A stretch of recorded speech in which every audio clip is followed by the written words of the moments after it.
Okay, we gotta meditate and get in touch with the Force. Oh, whose Force is that? I can elevate and heal myself. And take stuff from you even if we're not in the same room. And, you know what? I'm just gonna heal this. Okay, well, let's start and we'll get in.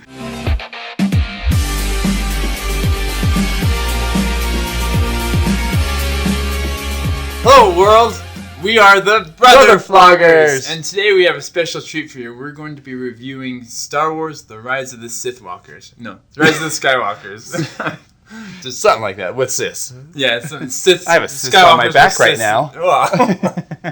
Basically, we continue with the adventures of Finn and Poe and Rey and Kylo as they weave their intricate net of relationships and everything. We don't want to spoil too much, so we won't go into. We won't give big spoilers, but there may be some hints. Some little minor spoilers. Just beware. So. I mean, this story really is about figuring out Rey's background and who she is and her relationships and her coming to terms with her whole saga. Maybe a good summary would be this is essentially completing Rey's story. We find out her background, her destiny, and basically everything related to Rey. And I guess that's why they call this. It's really Rise of the Skywalkers, which may or may not be a spoiler. I won't tell you. But as with any new Star Wars movie, there's a lot of things that I liked and disliked about this, and I'm sure you guys are all in the same boat. Should we start with the likes first? Yeah, let's start with the likes. This is very exciting to discuss. Yeah. So for the likes, I thought it was a great action flick. Like there's a lot of good action, great cinematography, good acting, really well put together movie. I thought that was pristinely done. Yeah, and the scenes where they have the action, it's just amazing. They keep finding different places to do things, which kind of just creative gives it in the way they come up with different locations and types of fighting and everything else. Part of that, I think, is a product of J.J. Abrams, who did The Force Awakens, but not the last one. And I love his movies. I love J.J. Abrams. Yeah, I like how he does things. I feel like he plays it safe. J.J. Abrams, in the first one he did, in the first Star Wars, He played it safe by making it very much a kind of a replica of the first Star Wars film. Very nostalgic of The New Hope. Yeah, The New Hope. And then this one, I feel like he did the same thing. He played it safe, and he made it kind of a replica of Return of the Jedi. It has very similar undertones, kind of a similar story and similar backdrop as... There is a lot of parallels, to tons. The Return of the Jedi. Tons. Almost the exact same kind of climatic ending as far as what the bad guys are doing. Is Luke's dad again. Yeah, that's Darth Vader comes back and just kidding. The one thing that I think is going to really save this movie is having the what's the word? Force. The Force. Without it, this movie would be done. The nostalgia. This movie is saved by the nostalgia of J.J. Abrams bringing in basically characters and story and everything that ties into Star Wars, the whole thing. Because this is the last movie of the whole entire series. Very good at weaving in references and it's characters. Just nostalgic. He's good at that. And you find out Chewie's age, which is 250. Did you catch that? No, I missed that. Really? Poe's like, well, when you've been around for 250 years, you'll be good too. And I was like, Chewie's old! I didn't know that. I'm surprised he doesnes have gray hair. He moves so good for a 250-year-old. Yeah, I'll be like that, but... Yeah, hopefully. Exercise. He pays tributes to the Star Wars fans, even if it's not super creative and pulling outside of this, like a brand new story. It is a new story. It just weaves in a lot of... It's just very similar to the stories that have already been told. He's a great weaver. Yes. J.J. Weaver's J.J. Weaver. J.J. Weaver Abrams. They brought J.J. Abrams back because the first one did really well, and he plays nostalgia to the Star Wars fans, and people like that. They like feeling connected to all the other movies, and they really needed this for the last movie. He does have a couple of twists in there that I wasn't quite expecting. Yeah. Even a couple right at the very beginning, just to keep you on your toes so you don't get bored. I didn't think there was quite as extreme a twist as like the last one. No, because I was going to say that they were unexpected, but I kind of expected it. Yeah. It wasn't. It was like, oh yeah, I kind of saw that coming. Yeah. So nothing like that blows your mind, but enough to keep it interesting. You know? So kind of like what you said, he played it safe. But kept it entertaining. So anything else you like? Is there anything you like? Let's talk about dislikes. Yeah, let's talk about dislikes. This will be the more interesting part. Yeah, we'll just edit all the like part. Yeah, I think my biggest beef, and this is true of pretty much all the new ones, is just they make the Force into too much of a force. Yeah, it's too forcible. It's like Force on steroids times 100,000. It's like they're just trying to up the next movie. And it's like, wow, now they can do this. But it's not like let's add a little bit in. It's like let's just give it brand new powers that's like way more powerful than anything it's ever done in the past. And by the way, they're not going to train. Yeah, and that's they the just thing. Know it. They don't have to earn it. And that's the thing that in the original, Luke had to earn almost everything he did. He started with nothing, where Rey is just like, oh, I can suddenly lift a pile of rocks, and suddenly I can do this, and suddenly I can do this. And it's like, okay. And she does train. They start this out with some training. And she learns, But it's the most intense training ever that any Jedi has ever done, and she's like masterful. You look historically like Anakin, whose like midi-chlorian count was off the charts. Midi-chlorians give you the power of the Force. By the way. Yeah. For those who aren't nerdy enough to know, he had his count was way off the charts, and he still trained from the age of 9 or whenever they picked him up on Tatooine until whenever he became Darth Vader, and he was super powerful, but he would get destroyed by untrained Rey. Ray. Or Ren for that matter. Or Poe.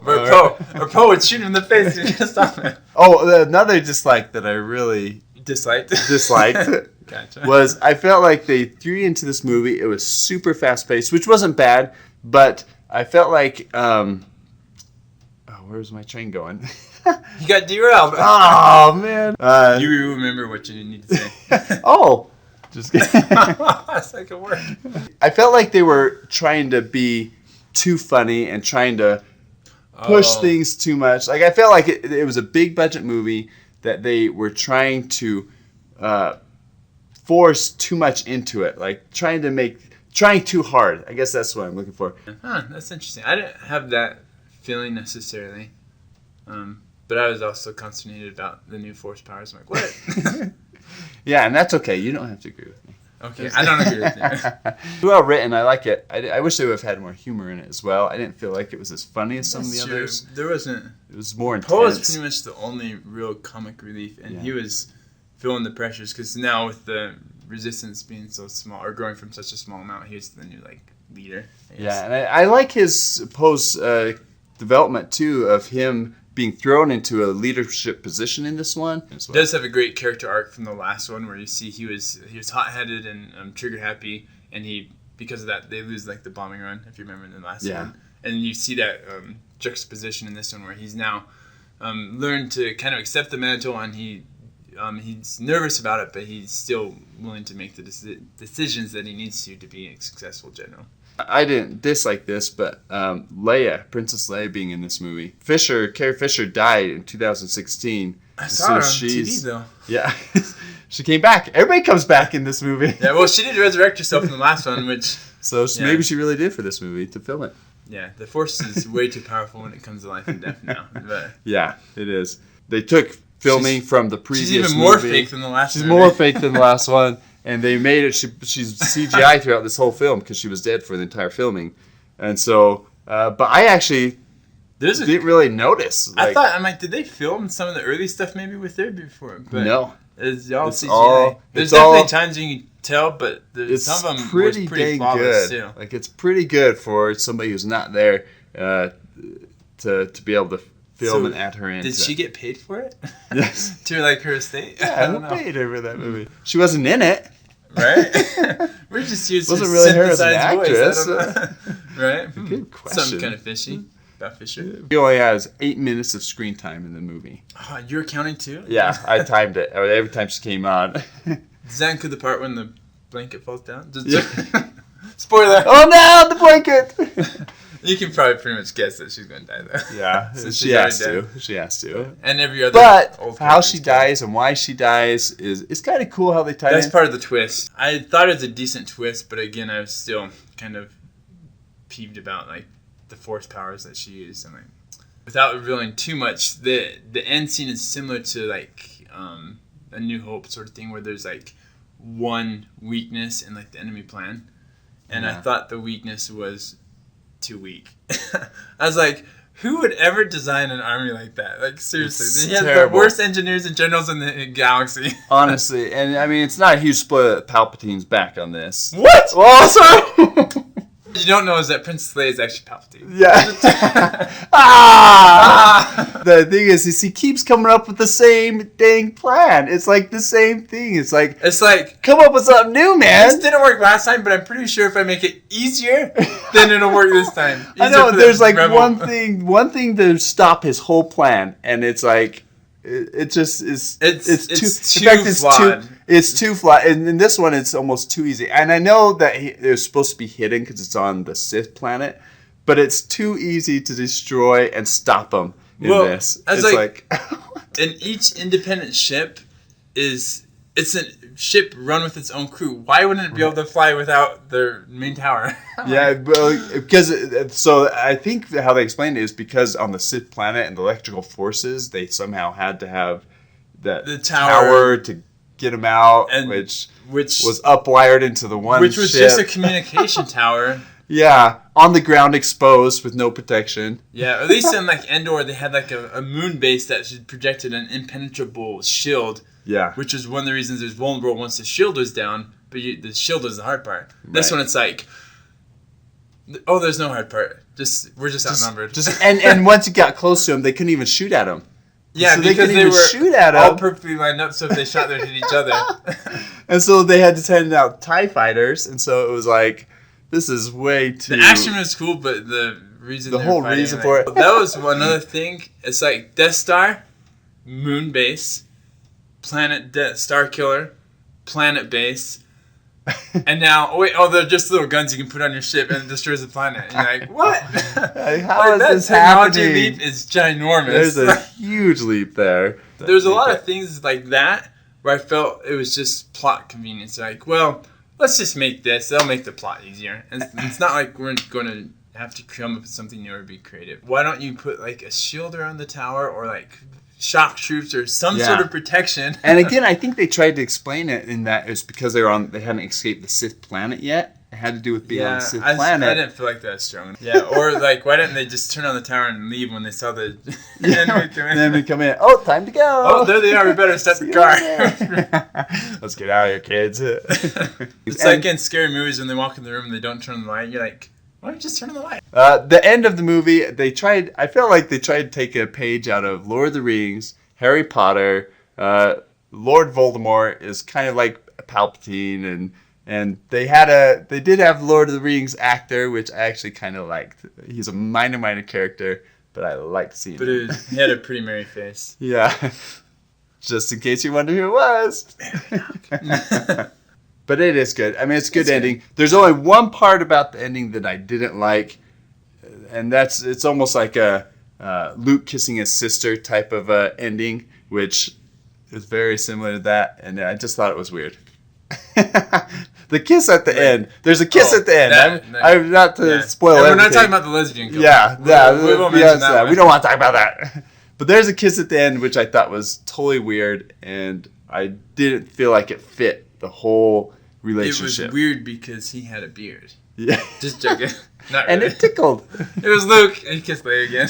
Just joking. As Ghost, which was really weird. Ghost Luke. Ghost kissing brother and sister. I haven't done this for a while.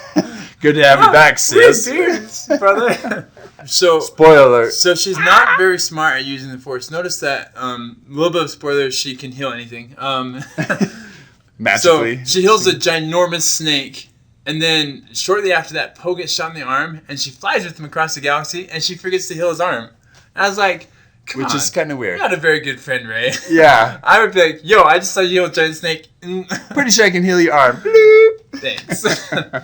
Rey and Kylo Ren relationship, I actually did like that. I liked the twist on that relationship. I liked how they were connected and how they explained their relationship.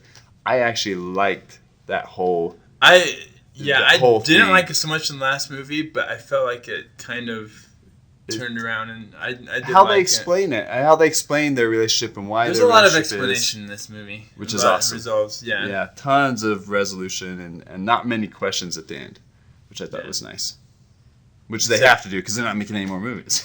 Well, at least not directly tied to this. Yeah. They can't leave $1 billion industry and not make more Star Wars. Yeah. You know, as far as the rating, it's a PG-13, and I think that's appropriate. You know, there's action sequence. You can watch this. Really, it's a Star Wars, so you can really watch this with any age. 2-year-old. Yeah, this is appropriate for that. It's Star Wars. Wars. The nice thing is it's like action stuff, but it's not like bloody or gross or anything. It really is. Yeah, and it does have some good messages about light triumphing over dark. Spoiler, sort of.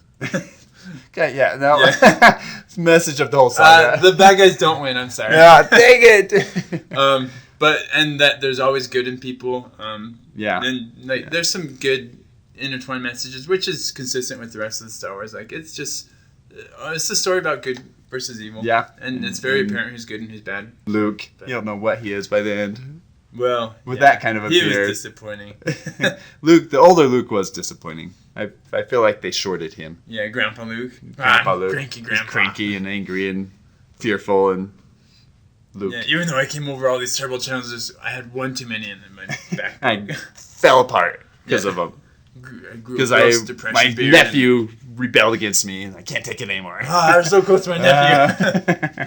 I'm just gonna give it 1. I think it doesn't justify 2 in the context of like the whole Star Wars universe and stuff. There's some inconsistencies. It is entertaining, so I definitely give it 1. Yeah, I agree. This is a 1 thumbs movie. It's good. It's a great end to a saga. They really play out the characters. They answer questions. But overall, as far as a Star Wars movie, they fell a little bit short in my eyes. I can't give it 2 thumbs. It's good. It's fun to watch. If you've ever watched Star Wars, you've got to watch this one. Yeah. But it's definitely not one of the best Star Wars movies in the franchise. But they end it well enough to where it's likable. Yeah, and I think that's it. People will like it because it ends well enough that it ends the whole saga and brings it all together.